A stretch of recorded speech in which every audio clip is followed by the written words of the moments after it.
Eh bien, vous avez probablement vu l'interview avec Tucker Carlson.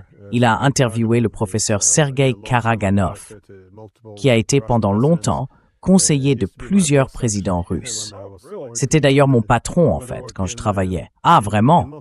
Oui, il dirigeait mon département à l'université. Mais il disait à Tucker Carlson que si la guerre continue comme elle se déroule actuellement, elle se terminera probablement par l'utilisation d'armes nucléaires par la Russie contre l'Allemagne et le Royaume-Uni. Pensez-vous qu'on en arrivera là, ou bien que l'escalade entre les Européens et les Russes deviendra incontrôlable avant qu'il n'y ait un effondrement du front ukrainien?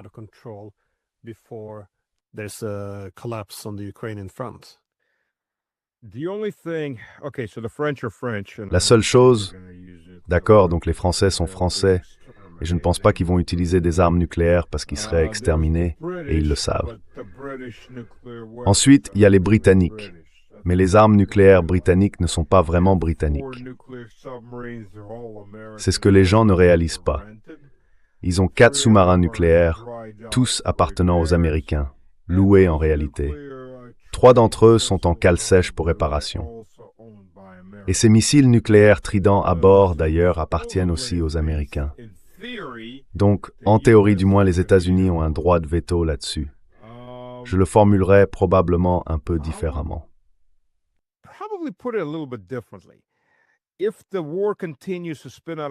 Si la guerre continue de devenir incontrôlable entre la Russie et les États-Unis, il y aura probablement au moins un échange nucléaire limité.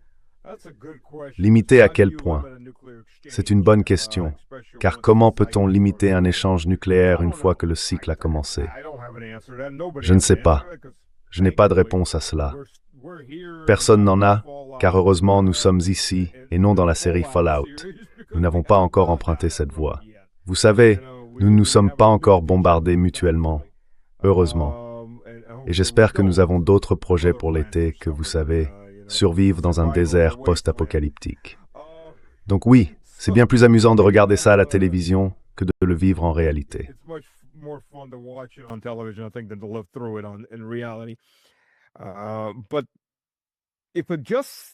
Mais si cela reste uniquement entre Européens, je ne pense pas que cela deviendra nucléaire.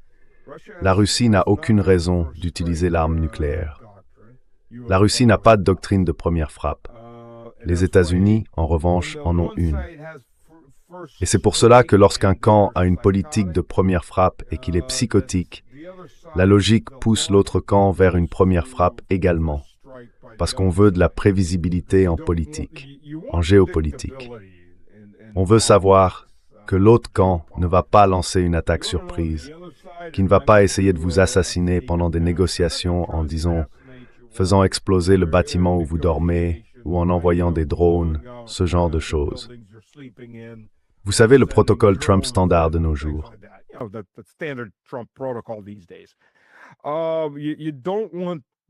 Vous voulez que l'autre camp soit prévisible, car si eux sont prévisibles et que vous l'êtes aussi, tout le monde peut baisser la garde, se détendre du niveau DEFCON 5 et discuter. Si l'autre camp risque d'essayer de vous assassiner ou de lancer une première frappe, la logique veut que vous frappiez les premiers dès que vous en avez la possibilité. Et cela devient alors une course qui fera la première frappe en premier. C'est évidemment un scénario très mauvais.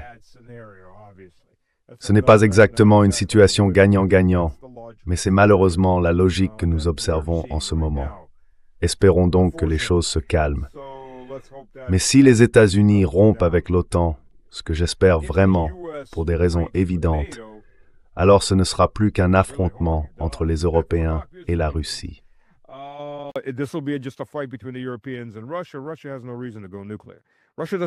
La Russie n'a aucune raison de recourir au nucléaire. La Russie n'a pas besoin de recourir au nucléaire. L'Iskander, tout d'abord, faisons un petit retour en arrière sur l'Iskander, parce que la presse occidentale en parle comme d'un missile balistique. C'est vrai, et ce ne l'est pas. Le missile lui-même est un missile balistique, donc il suit une trajectoire balistique jusqu'à un certain point.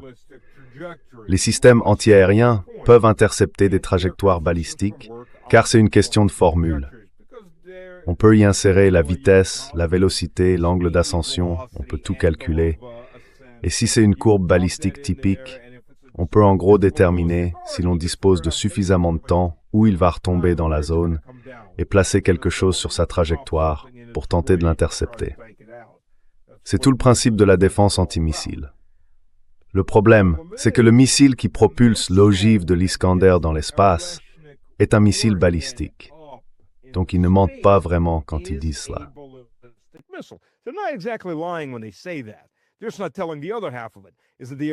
Ils ne racontent simplement pas l'autre moitié de l'histoire. C'est l'avant-garde, le véritable avant-garde, qui est installé au sommet du missile.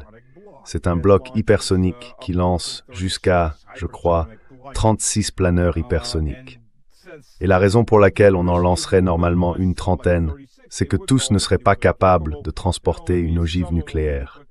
Seuls certains le seraient. Les autres sont des leurs. Cependant, lorsqu'ils volent à Mach 13, et s'ils pèsent environ 1 tonne chacun, les gigajoules d'énergie cinétique qu'ils libèrent à l'impact provoquent quelque chose comme un séisme de magnitude 4,6 dans la zone, sur quelques kilomètres. Ce qui, soit dit en passant, dans un environnement urbain, signifie que l'onde de choc fait également éclater les conduites d'eau, de gaz et tout le reste. En somme, toute l'infrastructure souterraine de la zone est littéralement soufflée.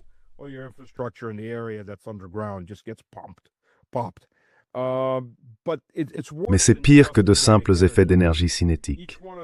Je veux dire, chacun de ces projectiles peut facilement détruire un gratte-ciel et le pâté de maison environnant grâce à son énergie cinétique. Mais ce que tu obtiens, c'est plus que ça. Tu gagnes un autre prix en prime. Tu obtiens l'enveloppe de plasma à 4000 degrés Celsius. Le Soleil, lui, est à 6000 degrés Celsius. Donc tu obtiens une désintégration, pas une fusion. Une désintégration de tout ce que cela touche dans cette zone. En se désintégrant à travers 6 ou 7 étages de béton armé, cela va détruire tous les bunkers ou structures qui s'y trouvent, en plus des dégâts thermiques qui suivent. Le fait est qu'à cette température, ce plasma brise simplement les liaisons atomiques et les atomes se libèrent. Il désintègre tout ce qu'il touche.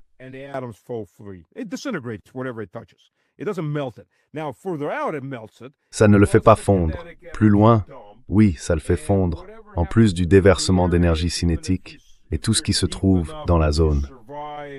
Même si tu es assez profondément enfoui pour survivre et que ça ne t'atteint pas, tu ne sortiras pas, parce qu'entre le tremblement de terre, les dégâts causés par la chaleur et tout ce qui est au-dessus de toi détruit, tu restes coincé dans le trou où tu te trouves, très probablement. Donc, tu as un système d'armes capable de détruire n'importe quel bunker, n'importe quel quartier général, n'importe quelle installation de stockage de gaz, où que ce soit dans le monde. Eh bien, dans ce cas, je suppose que si tu le montes sur un missile intercontinental, tu pourrais le faire n'importe où sur la planète. Mais en l'état, il a la portée nécessaire pour tout anéantir jusqu'à, et y compris, l'Irlande et l'Islande. Alors, tu veux te battre?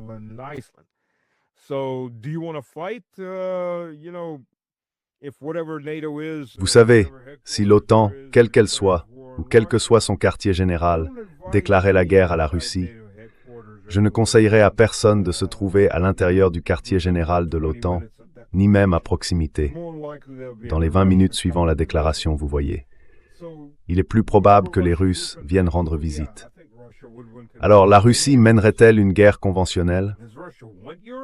Oui, je pense que la Russie gagnerait de toute façon sur le plan conventionnel. La Russie veut-elle l'Europe? Non. La Russie ne veut absolument pas de l'Europe. La plupart des Russes ne veulent plus rien avoir à faire avec l'Europe à ce stade.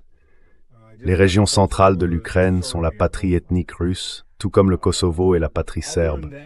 En dehors de cela, non, il n'y a aucun désir d'aller plus loin. Tout cela, c'est de la propagande occidentale. C'est du baratin. Et jusqu'à présent, la Russie n'a pas constitué la logistique nécessaire pour aller aussi loin. Elle le peut, elle en a la capacité, mais en a-t-elle la volonté? Non.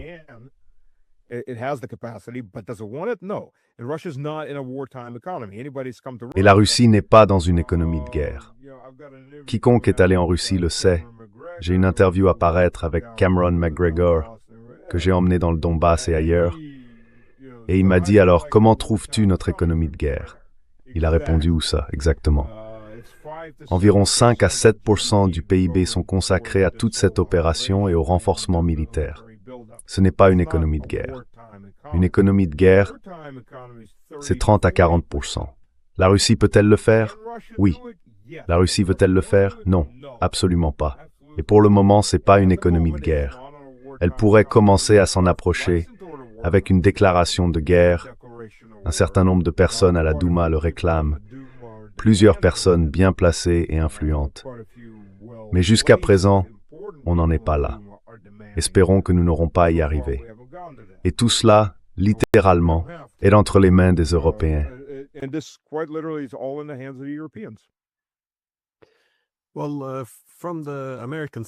Eh bien, du côté américain, il continue de suggérer que nous sommes en réalité proches d'un accord. L'ambassadeur des États-Unis auprès de l'OTAN, Whitaker, a fait une remarque. Il a dit qu'il ne restait plus qu'une dernière étape pour mettre fin à la guerre en Ukraine. Ai-je manqué quelque chose? Se rencontrent-ils? Sont-ils proches d'un accord? Je ne sais pas. Encore une fois, la question énergétique est très importante pour les Ukrainiens. Zelensky dit qu'il s'agit d'une crise difficile à gérer, mais que ce n'est pas une crise stable. Elle ne cesse de s'aggraver très très rapidement. Je comprends donc pourquoi une situation désespérée pourrait pousser l'Ukraine à faire de nouvelles concessions. Mais il semble assez clair que les Russes ne sont pas prêts à faire d'autres concessions que celles déjà faites auparavant. Et étant donné que cela est jugé inacceptable à la fois par les Ukrainiens et par les Européens, je ne sais pas. À ton avis, quelle est la probabilité que cela se produise?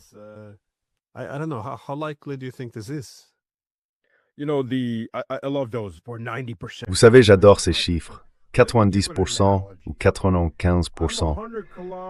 Laissez-moi vous donner une analogie. Je suis à 100 km du mont Everest. J'ai parcouru 90 km, donc j'ai fait 90% du trajet. Il se trouve simplement que les 10 derniers kilomètres sont comme ça. Vous savez, la partie la plus difficile, c'est en fait de gravir ces 10 derniers kilomètres. Oh mince, ce truc a vraiment levé ma main quand j'ai levé la mienne. Il l'a reconnu. Désolé, je ne savais pas qu'il faisait ça. Une nouvelle fonctionnalité, j'imagine. Donc, oui, gravir ces 10 derniers kilomètres, c'est ça le mont Everest. Les 90 autres, vous ne faites que marcher vers lui. Et c'est ce que nous voyons.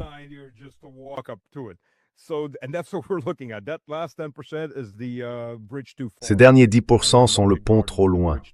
Vous savez, Market Garden, le pont trop loin. C'est la même chose. Parce que d'abord, le levier que l'Occident pensait avoir sous la forme du Donbass, de Zaporizhia ou de Kherson font littéralement jour après jour, des dizaines de kilomètres et plusieurs localités chaque jour, à mesure que l'armée russe avance, et elle avance chaque jour. Donc plus cela dure, moins vous avez de levier, si tant est qu'il en reste. Ensuite, réfléchissez, une fois que la Russie aura pris 20, 30, 40% de l'oblast de Kharkiv ou de celui de Soumy, va-t-elle faire demi-tour et les rendre? Non. Et je vais vous dire une des raisons, non.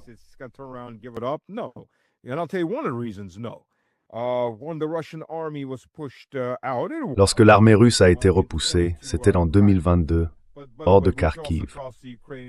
Mais cela a aussi coûté à l'armée ukrainienne, ses unités blindées, lorsqu'elle a quitté les zones résidentielles de Kharkiv pour combattre dans l'est de la province de Kharkiv et s'est retrouvée sous le feu de l'artillerie et de l'aviation russe. De nombreux civils y ont été assassinés par le SBU. Il existait des vidéos les montrant en train de jeter des corps dans des fosses. Remary J. Dariel Edo.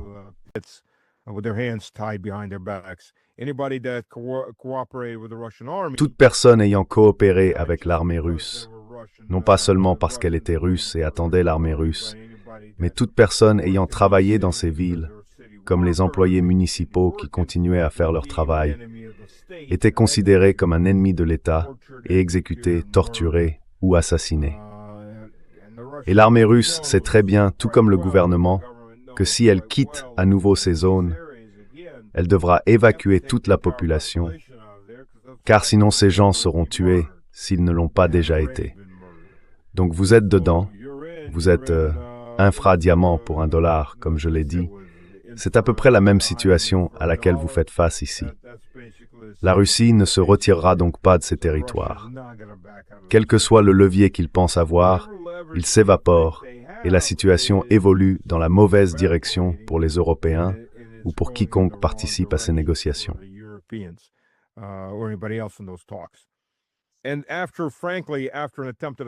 Et après, franchement, après une tentative d'assassinat contre Vladimir Vladimirovitch avec 91 drones, je ne pense pas qu'il reste vraiment de place pour discuter. Je veux dire, la Russie n'a pas dit aux États-Unis d'aller se faire voir. Mais je ne pense pas que les négociations, pour ainsi dire, soient mortes, peu importe les arguments que Zelensky avance. Le problème avec Zelensky que beaucoup de gens refusent de comprendre, parce que bien sûr, pour la plupart des gens ça n'aurait aucun sens, c'est que Zelensky ne se soucie pas des Ukrainiens. Ses parents sont en Israël, sa femme et ses enfants sont à Londres, et il ne prendra pas sa retraite en Ukraine.